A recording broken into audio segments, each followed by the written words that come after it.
Greetings, travelers. Greetings, travelers, for Jump Scare June. Jump scare June. Oh my goodness. Yes, it's flying right along. We've It been, is. It's crazy. There seems to be just a never-ending thing of events for us to be at. So oh hopefully, my gosh. travelers, you're following us on social media or on the website so you can see all the cool places that we're going to be. Yep, we have been at quite a few already this month. We've got more still coming. Oh my gosh, it's flying by at a breakneck pace. And as the wheel of the year turns, we've got a major holiday coming up, the Witches' Day of Litha, which is the solstice as well. Yes. Midsummer, even if you want to watch Midsummer and give yourself nightmares. But best way to celebrate it, eat some fresh fruit and have a bonfire, gather some herbs. Oh, We're all about that and celebrating our witches. Plus, the same day is Father's Day. So, congrats to all those fathers out there and those acting as fathers and oh my all gosh, of that. yes. So, I know Mark's one of those. Our guest Am might be one I? of those too. Am I? I think I am. They seem to remember me occasionally. Well, that and every now and then they'll claim that when they're not claiming to not know you. So, one of the two things happens. It's fine. Uh, but today we have a special guest. It's very exciting. Yes, yes. For Jump Scare June, we have a wonderful Bigfoot expert coming in, and we've talked to quite a few on the show over the years, and I think let's let him introduce himself here. Yeah, so without further ado, Mr. Tim Dills, welcome, welcome. Thank you, thank you. I don't know nothing about no expert. I think I'm just a redneck in the wrong place at the right time. Just thinking back on it, it's one of those things that, I could have lived without knowing any of this stuff, but now that I do, it just gets more and more interesting. But I'm from Western North Carolina. I had my first encounter in 2008. Here in my county, I know of at least 5 family groups of them. Oh, I have seen 3 here in the county that I live in, and I have seen 1 in Cage Cove over in Tennessee. Let's start at the beginning here, Tim. So you said 2008. What happened? Tell us. You would just have to meet the guy. Well, I hope you don't because he's passed on now, but there was That a could guy. be awkward, just for the Yeah, record. Meeting dead people turns out to be awkward sometimes.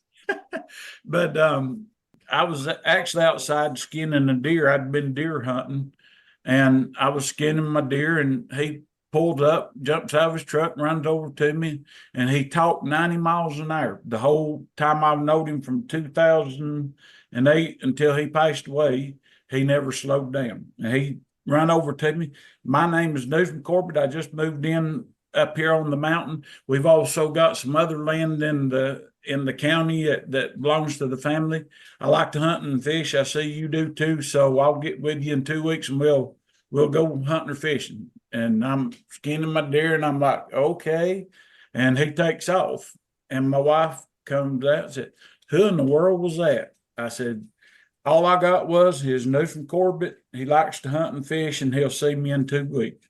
So true to his word, in about 2 weeks, he come and got me, and he lived. The place where we had the encounters was his wife's family's land. It is surrounded by Forest Service and is behind a locked Forest Service gate, so you can't get in there unless you walk. So he took me up there and he said, I know you hunt and fish here all your life, so I'll get you to help me and we'll set up some bait stations or whatever you want to call them. We just called them putting out feeders, but we went in and started putting out feeders and that kind of stuff. And he told me, he said, we have got to get my boys back. And I said, okay, what happened? And he said, a couple of years ago, back when the trail cameras was using the 35 millimeter film, he got it and took it to Walmart and got it developed. And his wife hands it to him. And the very first picture is just an unbelievable set of horns. but all you can see is the horns. And he was telling his wife, he said, we don't have deer like that in North Carolina. He said, I'm going to get in my stand and I'm not going to come down until I kill this thing. He said, it's there's just nothing like that even supposed to be here. So she said, well, did you look at the other pictures? I ain't got time to look at the other pictures. I've got to get my stuff. And he's throwing beanie weenies, vienies, crackers, all that stuff in the cart. He's ready to go sit in the deer stand. And she's just right behind him. Have you looked at the other pictures? I don't need to look at the other pictures. So that went on for about 5 minutes, and you finally got him to slow down enough to look at the next picture. And there was his boys and their friends holding a set of fallow deer horns out of the cabin.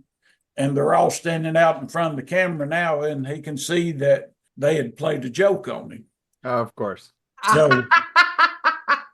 So he's just the kind of guy he is. I mean, the great guy. He's like, we've got to pay them back. And I told him, I said, okay, I'll tell you what we'll do. And back in the 70s, my dad and one of his hunting partners come across a set of tracks on a place. The campground is called Standing Indian Campground. And it's way back, I mean, way back in the woods and in the mountains. And where they was at was probably, I think it's about 8.5 miles from the main road. So they was way back there. And they was coming out from hunting one day, and they looked and they could see a set of human tracks. And Daddy's buddy is about 6'5", 6'6", big old boy. And he could put his boot inside the track, and they was print all the way around it. So it was a lot bigger than what his print was. And Wow. Daddy said that you could see where they should have passed.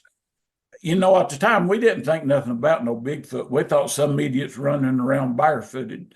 And I love that, because now we have such a view that we're like, that's a Bigfoot. But I totally see that. Back then, you're like, that's an idiot. Why the hell isn't he wearing shoes? Like, yeah, especially in December in the snow.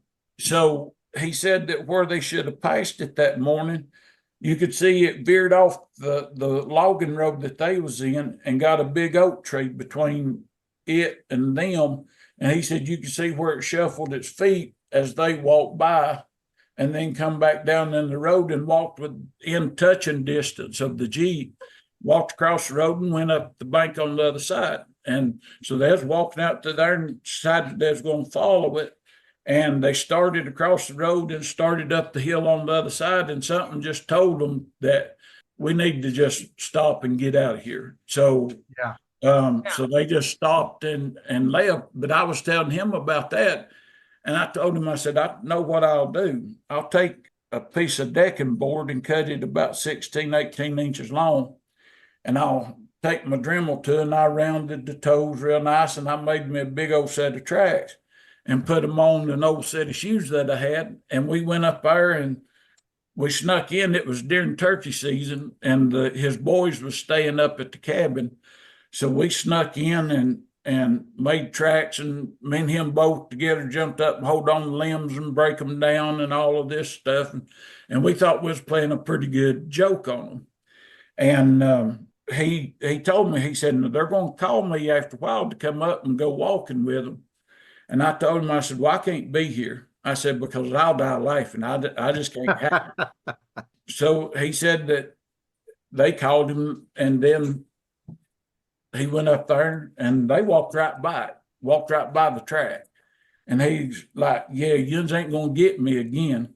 And they said, what? He said, this track right here, you're not going to fool me twice. And then they started freaking out. Daddy, we ain't done that. No, don't tell me that. You're just trying to get me. Here's just egging it on, you know. And they was freaking out. Dad, we've got to sell everything we've got and get trail cameras in the woods. We've got Bigfoot on the property. If we can get proof of that, they ain't no telling how much good pictures is worth in all of this. And I mean, they're just eating it up right and left. And we got them so good. They had a band, well, they still do. The name of their group was the Corbett Brothers. they had to play that night, and they're like, we're going to call the guy and tell him we can't make it. We're going to get this. We're going to get evidence. And so That's great. their dad tells them, no, you can't do that. You give the guy your word. You've got to honor your word.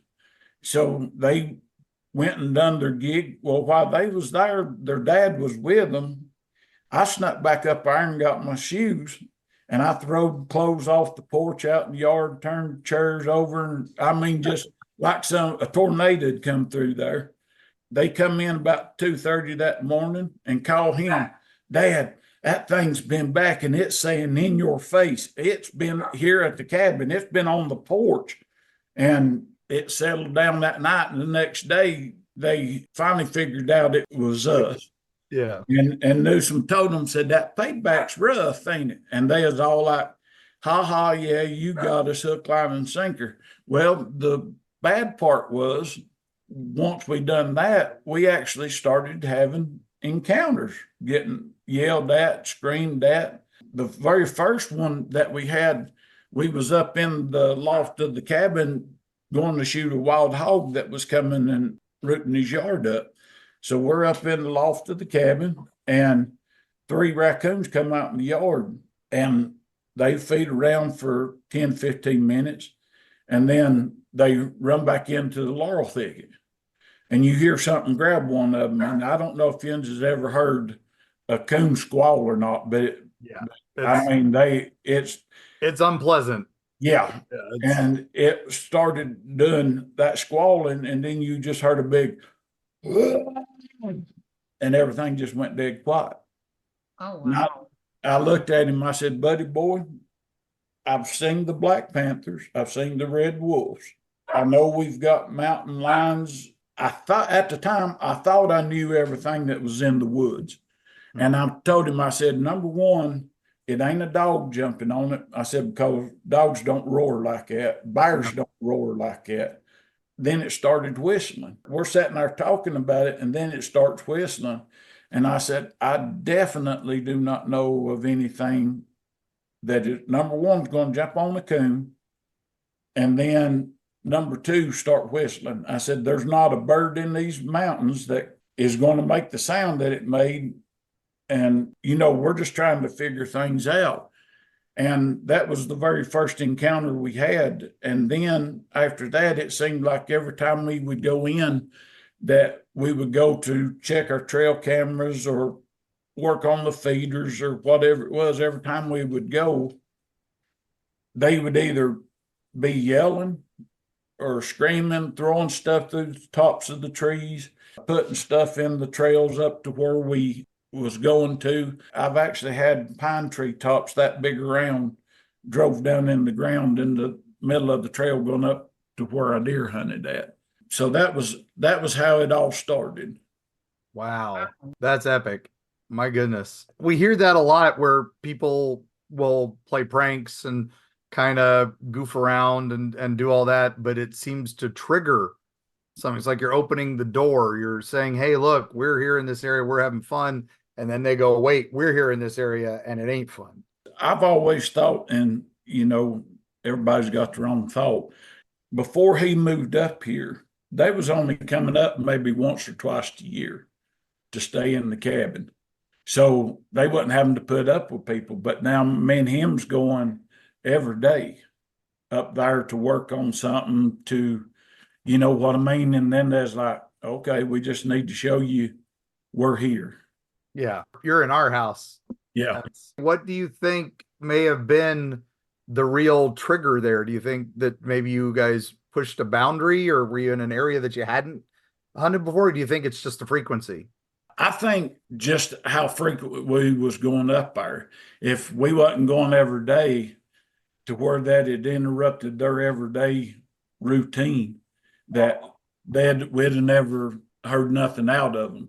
But when we're going back and starting to put up more feeders and more trail cams and cutting trails to certain places and that kind of stuff. And it's not the kids, right? You know this. They're accounted for, so this isn't another prank, right? Yeah. Their kids are doing shows and stuff mostly down in Florida. they would come up Yeah. a couple weekends through the year and stay up here and relax and play locally and that kind of stuff. And where it's at, we knew that there wasn't nobody. And they would make sounds. To me, the one that I thought was the funniest was one trying to sound like a coyote, but it sounded like a coyote going through puberty because its voice was too deep. And it, so we knew something was going on. And the more and more that we started narrowing it down, and then had to get to the point where you're getting limbs this big around, just twisted open like that. Well, it's got to have imposable thumbs to twist it. Yeah, something big with yeah. Yeah. A bear's going to claw it. That's all a bear can do is claw it. But I've actually got one of the limbs that I had to cut out of my trail going up to my hunting stand. And when they come out to interview me, I was on the show Finding Bigfoot. Right. And when they come out to interview me, the guy that come to interview me took it with him because him and one of his friends was getting ready to do a presentation to the Forest Service. And they thought that was some of the best ones that they had seen. But up there, we've had so many encounters, it's unbelievable. I've actually heard them talk on 2 different occasions. What did they say? To me, it sounded like a lot of Native American tones and stuff like that, with maybe some monkey gibberish thrown in on it. The first evening, it was a Tuesday. I'd killed a deer in there the week before. And one thing that we noticed is when we kill something, we come back, all the gut pile, every drop of blood, every leaf that's got blood, everything's gone. But nothing looks out of place. It ain't been drug. It's just been physically picked up and carried off. So there where my hunting spot was, I'd killed a deer there the week before.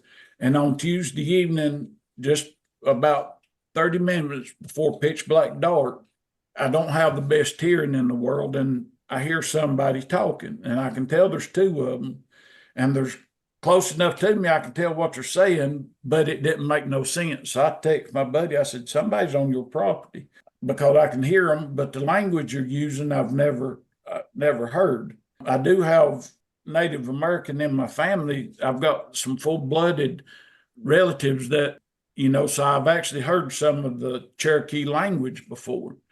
And that was the first thing that jumped into my mind, was how much it simulated that, but had just little bits and pieces that didn't sound like it fit. What sticks in my mind the most, and the very first thing, the way they started it both evenings, was like that. And I'm thinking, okay, because this is early on and we're still not 100% sure of what we're dealing with. And then he tells me, he said, we'll sit there till dark and they'll have to turn their light on to leave. So we sat till way after dark. Of course, they didn't have no lights on, so we had to leave. And that was on Tuesday. In the same week, on a Thursday evening, it was the same thing about the same time for deer to start moving good, that kind of stuff. And it starts up again. Oh, wow. So now you're saying that you think there's several family groups of them in that area, right? Not just that area, but across the whole county that I live in.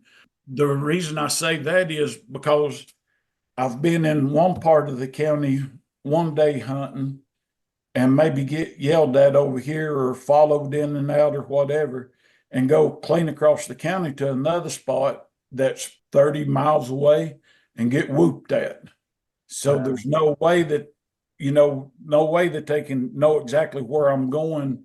Every time I go hunting, I don't hunt the same spot. That way your scent don't get in the woods that much, for deer hunting and hog hunting, that kind of stuff. And there's been 5 different places in the county that are a good ways apart that I've either had something thrown at me or whooped at or whistled at, that kind of stuff. Okay, so now what's the team you're with right now? Is that you're still with Dirty South Squatching? Yeah, Dirty South Squatching. I don't know how that name come up. That was the guys that started it, Bob Trent and Dwight Campbell. John Bruner that does Bigfoot 911, they had him on our local news, and everybody was calling me, you need to check this out. And I watched it. So I got a hold of Bigfoot 911, the encounters and stuff I was having, and Bob and Dwight got a hold of me and said they'd love to come up and go with me and all that stuff. So the day we're supposed to meet, I'm sitting at Walmart, and up drives this big black SUV, completely blacked out, and I'm on the phone with my wife, and if I don't show up, I'm in a blacked out SUV somewhere. But How many times have I made that call, Erika? Yes. No, I feel like that's every day with us. I have to call Erika or my wife and say, all right, if this holler doesn't turn out right, just remember I'm on this road at this thing at this point, and then track my cell phone from here. So. Oh man. So we're going to have to take a break soon, but I want to get one more quick question is, right now you've been doing this for some time. So what do you think has evolved since that initial encounter with you hunting with this team and all that? How has it evolved since those early days with 35 millimeter, trail cams and all that? Now that you've all that. One thing is we're able to go in and with the guys, Bob invented a audio recorder that will record 24 hours a day for 2 weeks. So we only have to go in every 2 weeks and change that out. And, with the trail cameras they got nowadays, they'll last. As a matter of fact, me and Dwight found one of his that we had placed back in 2020. And we found it again the other day. It had been in there for about 4 years and was still taking pictures. Wow. That was the crazy part, was that it was still taking pictures. Like I said, I'm not that technical, because when I'm doing my squatching, I go in, I go in, change my stuff out, and then leave. I've learned from years of hunting and stuff, the less sin I have in there, the more active they are, the deer and stuff. One thing that we do is anything that we find that they've done, we undo. If they've broke a limb, we'll pull it all the way off the tree and throw it down. If they've put something in the road, we'll throw it out. I had one encounter in one of my spots. I was walking in and I see a limb about 7.5 foot high. So they have got me at least using my cell phone. So I take my cell phone out and I document it. This limb is about 7.5 foot high, and I reach up and break it off and throw it down. Well, I start through a laurel thicket that I've got a trail cut through, and there's a stick running sideways. And there's no way that stick could have fell down through the laurel thicket. So I get my phone back out and I document it, and I pull it out and throw it down. I come out the other side, and this place takes me about 1.5 hours to walk into. And I come out the other side of the laurel thicket, and I'm sitting there resting, and here comes a rock and lands out in front of me. So I get my phone back out, and the rock landed right there. Best I could tell, it comes from back here somewhere. So I do that, go and change my stuff.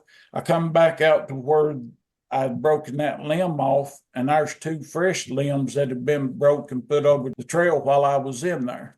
So I get my phone back out and I document those, throw them out of the way.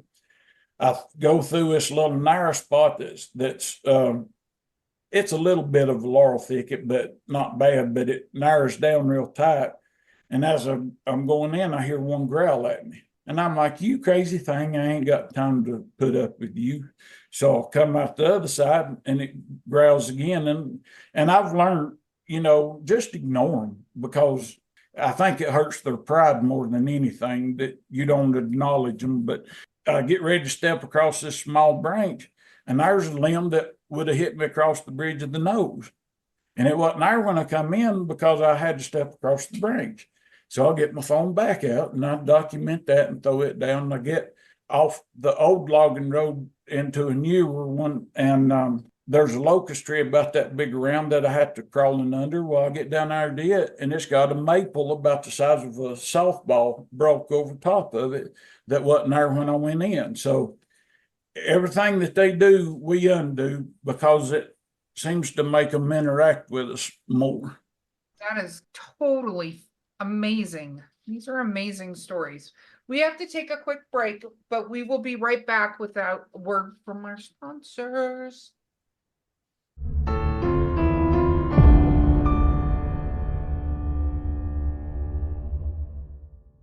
Most know Florida as the land of endless sunny beaches, but the state is home to numerous eerie legends and mysterious creatures. The Everglades is home to the elusive skunk ape. In Key West lies an uncanny doll reputed to have a life of its own. Join Mark Muncy and illustrator Carrie Schultz as they uncover the history behind the state's creepiest stories and unusual locations. The Dark Side of the Sunshine State, presented in Eerie, Florida, from History Press. Destiny Beard, the lyrical soprano who will haunt your dreams.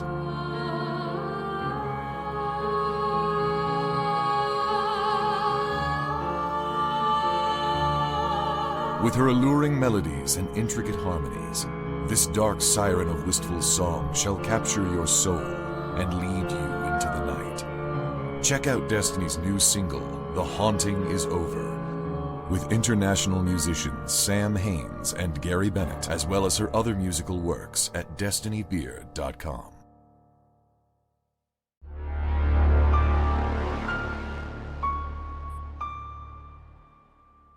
Okay, we're back with some amazing experiences.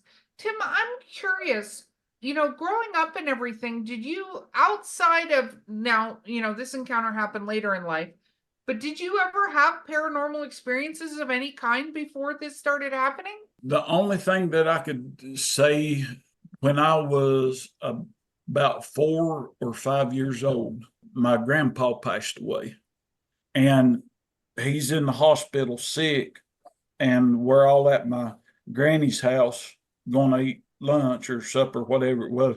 All I can remember is we was going to eat. So we sat there, and everybody's talking about where they's going to sit and everything. And I look up and I see my grandpa, even though he's in the hospital, he's standing in the hall of my granny's house. And I turn around and say, "Come on, Poppy, and I'll sit in your lap." And everybody's forks just hit the plate. And they said, "Son, Poppy's in the hospital sick." I said, "No, he ain't. He's standing right there." And I seen him just as clear as I see Ewan's. Wow. Yeah, we discuss that all the time with we call it preternatural stuff we don't understand yet, stuff that we will someday. It's just not there yet. Oh my goodness. Yeah, that's a whole other ball game here. But back to out in the woods, all that. So let's say someone new is getting into the hunting Bigfoot and all that.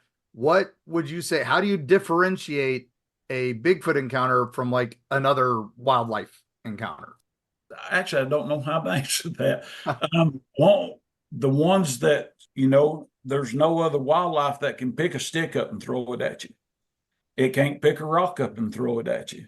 It can't pick up a 50-pound salt block and walk around the side of the hill where the hill's so steep that it's, when we put the salt block down, we had to put sticks under the lower side to keep it from rolling down the hill. On that steep of terrain, a bear can't pick it up and carry it off. There's a lot of stuff, that I guess as you get into it and been into it longer, you learn these little tidbits. I ain't going to say they're secrets because I'm sure they're happening to everybody that researches. It's not like a secret, the secret's this, that, or the other. But, when you go in and you've got these trees that are broken off that may be that big around, but all the splinters are real fine on both ends. Well, that's had to be held here and done like this and broken. And the reason I know that is I've worked with wood all my life. I build furniture. I've worked with my dad cutting wood, and all of that stuff. And the only way to keep those from splintering long ways is by holding it tight and breaking it. And when you get something that's big enough, I'm a pretty good sized feller. And when there's something there that I can't even start to bend and it snapped, and if you know the answer to this, I give you a quarter. It seems like they're always broke at the same angle. I've honestly thought a few times about going in and measuring it and trying to figure out what degree that angle is. That's something we've heard from a couple other Sasquatch hunters and Bigfoot hunters and our skunk ape hunters down in Florida. They've all said the same thing, that it all seems to be bent at like that, not quite 45 degrees. It's just definitely in that area. And it's fascinating to think about. So now you document with your phone now. Yes, sir. Said, and you've got tons of documentation and all that. So how do you respond to those? Because we get it all the time is, Bigfoot doesn't exist, right? What's wrong with you? Why are you wasting your time with this? So how do you respond to that just right off the bat? We always say you haven't experienced it. That we've talked to millions of people who have. I'm literally talking almost 1 million people that we have said this, thousands at least. Yeah. What response I get the most is, well, I've got 20 trail cameras in the woods and I ain't got nothing on none of them. I tell them, I've got at least that many more. And I've never got an elephant on mine. It don't mean the elephant don't exist. That just means the elephant ain't in the area that I'm at. Just because you ain't getting it on trail camera don't mean that they ain't real. That just means that you ain't in the spot for it.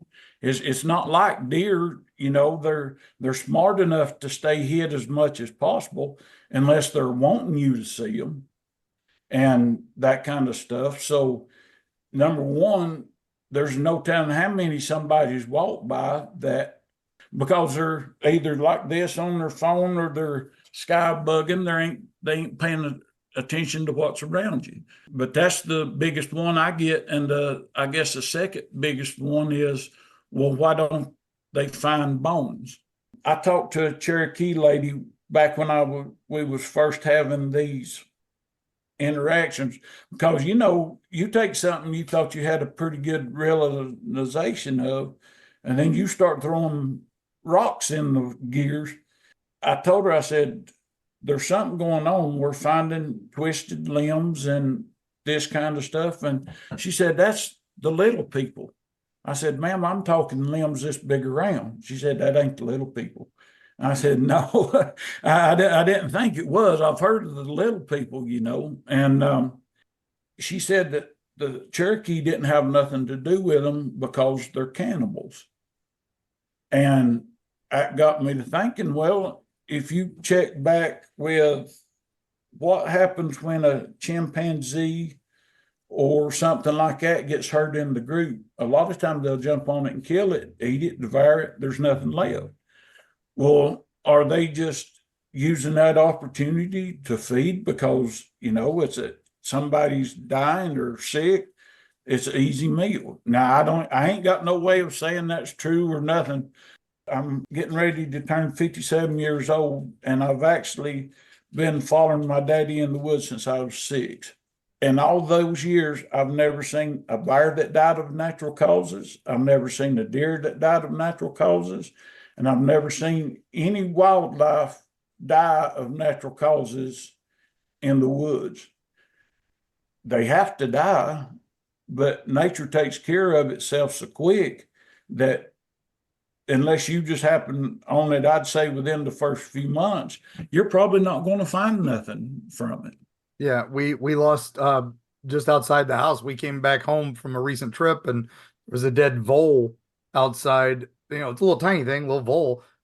The next day, gone. So someone took it and ate it, and are we going to find those vole bones? Who knows? Carrie would like to, but that's a little thing, but big things too. Deer carcasses disappear, and we've got stories of them grabbing them and stuff, especially from hunters and stuff like that. So I actually believe I've had one taken from me. I made a good shot on it, crossbow hunting. It run down the hill. Since it was downhill, went a little farther than what they usually do. But I get down there, followed the blood trail right to it, get there. The arrow's laying there, the deer's gone. There's no blood on the arrow, on the shaft of the arrow. The only place that there was blood was in between the blades on the broadhead and between the veins on the other end of the shaft. Everything in between was gone, just like it had been licked off or something. And I know that deer didn't reach around and pull that arrow out of itself and then go on, because everything ended right there. There's not another drop of blood, another deer track, or anything. Now, we always say don't go hunting alone, right? You're out there alone. But we always say that especially for new people who aren't used to it. So have there been any dangerous encounters? Doesn't necessarily have to be from Mr. Bigfoot himself, but have you had any dangerous encounters that you were alone going, wait a minute, I shouldn't be out here alone? I about had a bobcat run up my leg one time. There you go. I don't know if you'd call that a dangerous encounter, but it come in below me and I spooked it. Ever since my back surgery, I sat on the ground to hunt. I don't hunt out of a stand.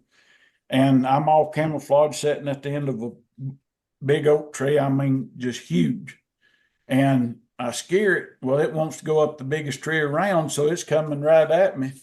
And it gets about 5 feet from my legs, and I see it ain't going to change course. I like that real loud, and it turns a somerset and runs around the hill. But as far as Bigfoot wise, we have got a bluff charge. Oh, Down in another part of the county. We was down there, me and Dwight Campbell and Robin Moonshadow were down there. And I was showing them where I found a tree. You could see the 5 fingers on this side, but you could see where the thumb wrapped around the other side and where it just pulled bark and everything off the tree. And I was going to take them in and show them that. And we started into this pine thicket where it was at. And up on the ridge above us, we'd already documented some structures and that kind of stuff, and started around that old road that went through the pine thicket and up on the ridge. I'm saying she because of what we found later, but she come off the ridge, just staying far enough out of sight that we couldn't see her. And she's making all kinds of noises. I mean, just didn't like us being there at all. And then she comes down and gets between us and our vehicle, and she's going, but I mean, it's so loud and deep, your whole body's just, and so we just stand still. And that's the only time I've ever put my hand on my pistol, because I hated to, but I was going to have to wound Robin or Dwight one so I could get away. But no, I'm just kidding. No, that's Erika already says she doesn't have to outrun Bigfoot. She just has to outrun me. That's my entire goal in life. I don't have to outrun my enemies, just my friends. That's it. But honestly, that's the only time that I've ever put my hand on my pistol, because I didn't know what was going to happen. But we stood real still, didn't just let her do her thing, and she goes on. And we go out and I show them what I was wanting to show them. Then we dropped off down in there and we found a nest and some little tracks. It was probably about 4 or 5 inches long on the bank of the creek down in there. So we figured more than likely it was a mama on the ridge of hunting, had a baby down there where she could watch it. And we started in between them. You were getting too close. Yeah. 100%. Oh my goodness. Wow. So what do you do to prepare for a day of, an expedition, when you're going out hunting? Not much, to be honest. I just grab my stuff and go. When we're going in to change our cards and that kind of stuff, we're usually just carrying the bare necessities, extra batteries, or if we're going to put up another camera or something, we'll carry that. But usually it's just SIM cards and batteries, that kind of stuff. And the research areas that we do, we stay in there. And it seemed like when it was at my buddy's place, after a year or so, they sort of accepted us. They would still mess with us and put stuff in the trails, that kind of stuff. But they wasn't done the yelling and screaming and that kind of stuff. So when we go to our other places, we just walk right in, change our stuff, look around, and see if we can find anything new that wasn't there. And we just got back. We went on a overnighter Friday night here in North Carolina, and the guy's property, he's had a lot of encounters and stuff, but we've got thermal binoculars and the handheld binoculars, and we've got them mounted on tripods where they can rotate and all that stuff. We actually like to do what we call backwoods squatching. We'll hit some of the back roads. And on my truck, on my roll bar on my truck, I have a mount on it to where I can mount my thermal on it, and it'll rotate 360 up and down and all that stuff. And my buddy Bob, he will mount his to the hood, and Dwight will have his mounted. Sometimes he's sitting in the back with it or whatever, but we'll ride the backwoods real slow and do that, and I had pretty good success like that. Honestly, I don't do nothing special. The biggest thing that I tell people is, if there's a spot where they are and you want to have an encounter, go in, sit down, and be quiet. Every encounter I've had has been of a day. I've never had one after dark. And 99% of them was while I was hunting, because I go in and sit down. And my thinking is, and yous may know this better than me, but if I'm up moving up and down the hollers and ridges and all that stuff, that thing don't know where I'm going. But if I'm sitting there, he knows exactly where he can get to be safe and still keep an eye on me at the same time. Yeah. And so that's one of the biggest things we do. We go to our places where we know they are, and we'll just sit down and let them come to us, because then it's on their terms, which it always is, but they feel more comfortable doing it that way. Is there any season that you seem to see them more in? Not see them, but hear them. The ones here, they stay here year round, because I've had all of my research areas, I've had encounters in them year round. So I'm assuming pretty much they stay. But the vocalizations and all of that stuff, we seem to get more of that the end of September, October, into November, that time of year.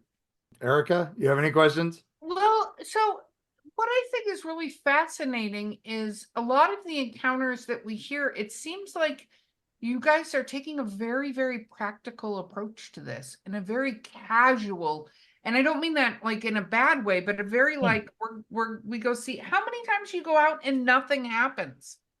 A lot. Usually about every time we go to check our cameras and that kind of stuff, it may not be nothing but limbs broke in the way, something like that. Nothing exciting to write home about, because we're used to all that kind of stuff. But usually about every time we go out, every 2 weeks, we'll find some little something that wasn't the same. But like I say, it may just be where a track was and you can still see the imprint of it, but can't tell the whole thing. But as far as eyes on encounters, I mean, from 2008 till now, 16 years, and I've only seen 4 of them. It's interesting. Do you think that they know you now? Do you think these groups know you? And because you talk about them communicating, which it's I find that amazing that they're talking, because not that I didn't think they could talk, that you heard them talking. That's what I find amazing, because a lot of people talk about the whistles, about the knocks, or mind speak, where it's talking to them in their head, but it sounds like you actually heard vocalizations. When people ask me about the mind speak, I'm like, I must be on FM and them on AM, because I've not had nothing. Same. Nothing like that go on. There goes that train again. Well, I can ask the question. So do you think they know you? Do you think they're so used to you being a part of this now that they're like, we know them, so it's fine, they're here? Like, meaning almost like because you haven't created any problems where there's a threat or anything like that, they're not going out of their way to try to avoid you, meaning like they leave stuff so you know that they were there. Mm-hmm. I Versus, think so. Towards the end of last year, I went in to Standing Indian up there where my research area is there, and they've built a little structure beside my audio recorder. Oh, A few weeks earlier, they had torn my audio recorder. We use Schedule 40 PVC, and they just broken it open like an egg and left it laying there. But then I come back and here's this little structure there beside of it.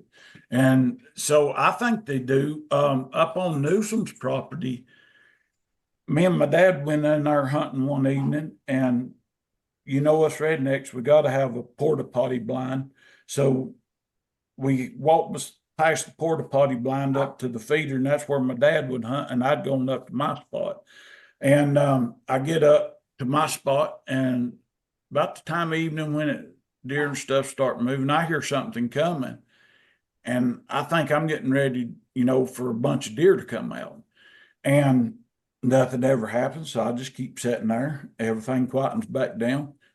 And about 50 yards out from me, a rock hits. And I thought, well, I know it's too late in December for it to be anything other than something throwing rocks. So I thought, well, I'm just going to sit there and see how close they'll throw it. And like I said, this is after it felt like, yeah, we're still going to mess with your trails and stuff, but we're cool or whatever how you want to put it. But I thought, well, I'm just going to see how close they will throw it. So I keep sitting there, and another one hits about 40 yards, and then about 30, 20, 10. And the last one hits about 1.5 feet from my foot. mm. And not hard, just lobbing it like, time to go, time to go. So I called my dad up and I said, well, they're up here throwing rocks at me. That means it's time for me to go. And he said, there's the weirdest thing happened back down above the porta potty blind. Something was whistling down there once, and straight up above me, towards where you're at, something would whistle twice up there. I said, did it sound like? And I done the whistle, and he said, that's exactly what it sounded like. And I said, well, that's them. More than likely, the one that was whistling twice was, I'm going to go to the other guy. You keep your eye on this, and then I'll go check on him and ease him down the mountain. Nice. So I think they do get to where that they know you and if you're a threat or not. The last one that I visibly saw was on December the 1st of 2021. I was at my research area up on Standing Indian and went in and changed my stuff out. And it's deer season, so I have my gun with me, and coming back out, I thought, well, I might as well hunt till dark. So I sat there in the old clear cut and watching the bottom of it because I could see some horn trees where the deer had been and stuff. And I'm sitting there about 1.5 hours, and then I feel something staring at me. And I just look over my left shoulder, and there's one I can see from here over. It might have been 100 yards, maybe just a tad over, but I'd say probably around 100 yards on the little old ridge up above me. So I'm looking at it, and I've got to get my phone out. So I grabbed my phone, and Bob Trent got me into iPhones, and I couldn't run it. So I got it out, and I'm trying to zoom in and all of that stuff, and I can't get it to zoom. So I grabbed my gun because I wanted to get a quick look at its face just to see the details. And when I'm starting to turn, I'm looking so I know exactly where to look at. And when it sees me pick my gun up and start to turn, it steps back behind the tree. And all I can see is from its left shoulder. And it never would move. So I kept sitting there just with my gun, had it pointed that way. And I thought, well, I don't want it to think I'm going to hurt it. So I put my gun back down. And once I put my gun down and started acting like I wasn't paying it any attention, I'd watch it out of the corner of my eye. It went from standing up on 2 feet down to all fours and crawled on its belly from one clump of trees to another clump. Once it started crawling, I knowed I could look then, and I'll turn around and watch it, and it goes from one clump of trees to another one, and from that clump back across the ridge towards my research area. And So fast too, I right? think it knew that I wasn't going to hurt it, but it knew what danger was, because as soon as I picked that gun up, it stepped behind the tree. Wow. That Oh is my goodness. amazing. Okay. So we're pretty sure they're smart. Oh, there's We extreme- know that they are, can communicate Uh-huh. with each other at least. So let's say you get the chance to talk to one. What is your one question that you ask it? That's actually a hard question. I guess I would ask it, why do you hide? What can I do to have interactions with you? Not that I'm going to publish them or none of that stuff, but we're on a friendly basis here. So what can I do so that when I come in, I'm not bothering y'all? And if you want to talk, all you got to do is get my attention. Just try to be as friendly as possible. I love that, because we talk a lot on this show about, hunting Bigfoot. And it's one thing to be interested in them and stuff like that, but I love that, obviously you're a hunter, right? And, hunt deer. And I'm assuming most of that stuff is for meat and not for sport in general, right? I don't never hunt for sport. Yeah, which 1,000% I'm behind that. If you're hunting for meat and survival, yay. When you start hunting for sport, I go, no, that's not, and it's true with fishing and stuff like that. But I think it's fascinating because your experiences that you're having with these creatures, whatever they are, right, is one of sort of live and let live. And I think it's also interesting. You talk about how the Cherokee were like, no, they're cannibals. We're good. They can be over there. And they've interacted with you in a way. But what you just said, that story was amazing, because they went, oh no, that's a gun. Like, Yeah.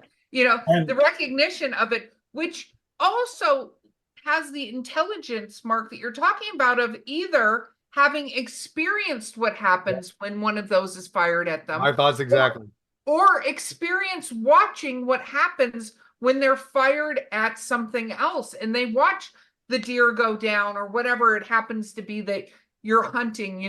The same is true with like arrows and stuff. They watch the rabbit go down, they watch the whatever go down, and then they go, oh, because they're not hunting with guns. They haven't gotten to that point, at least to our knowledge at this point, but it's kind of fascinating. And Tim, I love these.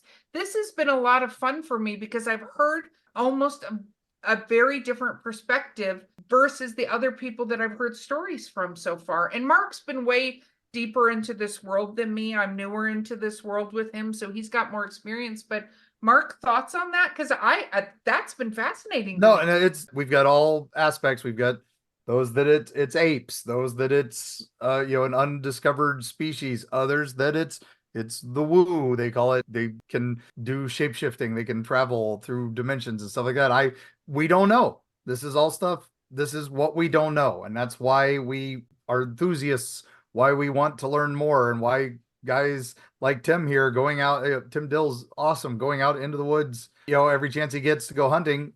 And we're finding things that we haven't talked about before, things that we don't know, and hearing voices and the grunting and all that we've heard, the going down on all fours. We've heard that before. And so this is all stuff that meshes. And I think if we could just get one freaking scientific team to go, yes, here they are, it will change everything in the wildlife community, changes everything everywhere. And that's what we're hoping for. As we speak, we have hire being tested at North Carolina State University. Yeah.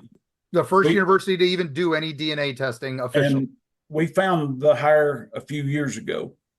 So we had it tested with Robin Moonshadow. And people that think they cloak and all that kind of stuff, if they will study that hire, it's got color, then it's translucent, then it's got color, it's translucent. So it's just like fishing string. It's absorbing of what's around them. Yeah. And when they found out that we had actually found some hire, Darby Orcutt is the guy that got a hold of me, and wanted me to go back to that tree to see if we could get some more. So we did. It's been a couple months now, so they're actually working on it right now to hopefully put an end to, Yeah. Because I was one of them, to be honest, when this first started happening, I was one of them that said, I'll kill one. That's the end of it. It's over, debate over, end of story. But after I heard those two talk those two times, I was like, if they're intelligent enough to talk back and forth to each other, I don't need to kill it just to prove it exists. And what I've learned from then until now, even if you did, number one, they're hardly ever alone. So if you shoot one, more than likely another one's going to get you, or they will get the body of the one that you shot and get going with it. Number two, there's going to be a cover up to where, because the government won't let you. We know the government knows because of my buddies that done the presentation to the Forest Service. So we know they know, but they still, it's like the UFOs, they're just now coming out saying UFOs is real, that we know it was ever since the 50s. So it's just coming around to the only reason that mainstream science ain't done it is because funding. You say anything about it, we're going to cut your funding. Exactly. The logging industry, where people know it or not, is billions and trillions of dollars a year. Well, with these creatures, whatever they are, if you don't know whether they're in an area or not, and you're going to have all kinds of protesters, and I'd probably be one of them going in, that you don't know if you're cutting where they live at or not, because it's, you might find out the hard way when they mess with your bulldozers and that kind of stuff. But I've learned a lot that more than likely, if you did have a body or something like that, more than likely it'll be taken away and you'll be quietened to where that it's never made public.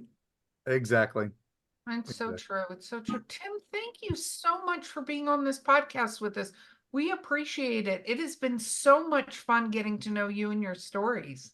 Oh, thank you. I've had a ball. I kept looking for my email that said what time, and I actually got some kind of rhinovirus or norovirus. My wife's a nurse. She knows all these viruses, and was sick all day Saturday when I come in, and stayed sick. And I was like, I've got a podcast to do sometime today. And I got on there and couldn't find it. And I was like, oh no. But luckily we got it together. Oh, we love that you reached out and everything. That's so much fun. So Tim, where can people reach out to your group? What is the best way to find you guys? Go on Facebook. It's Dirty South Squatching with a G on the end. We've got one that ends with a Squatchin, I-N, but that's just for the researchers. But our public one is Dirty South Squatching with a G on the end. They can find us there. I do a lot of talking at festivals and that kind of stuff. So if they find us on there, then they'll find out when we're getting ready to do a festival or something like that. And I do have another group that's NCI Investigates with George Lunsford and those guys. I'm also part of their podcast group. So they can, if they want to come and listen to our stories and interviews and that stuff, they can find us on. I don't know how you find it, but I know we do them about once a week. All right. We'll get the notes. I love that. Well, Beau, our producer, will reach out and find it. So, Tim, thank you so much for being here. We really, again, it's been just thoroughly amazing. I've loved this so much. You're in our backyard, so we can't wait. Oh, that sounds great. Together. And We're both Western North Carolina too. Anytime you want to go, hit me up and I'll take you to my research areas, and probably won't see nothing, but we'll give it a try anyway. Even if we do, I can outrun probably both of you. I'm good. I'm down for this. This is something I can do. I can't run. I waddle. Yeah. There we go. See, so I'll be down the mountain. It'll be fine. With all that, Mark, why don't you take us away? All right. Well, listeners, thank you, travelers, for joining us. Oh my gosh, we've had a lot of fun today. It's been a little bit since we've done a proper Bigfoot episode. So thank you all for putting up with us and waiting till we got to this. And I'm glad we did. We saved a real good one for you today. So thanks to all our Patreon members again, as always, for keeping the show on the road and keeping this boat in the ocean. And then thank you for all of our fans, and thanks for our sponsors. And please, whatever you do, when you go out hunting, when you go out fishing, be safe, be careful, but keep your eyes open. You never know what's out there just looking behind the horizon. Listen for sounds that you haven't heard before. Enjoy nature while you're out there, but keep that one eye open, because you never know what's out there, and you might just hear a vocalization. Worst case, watch out for rocks being thrown at you, and we will see you on the other side.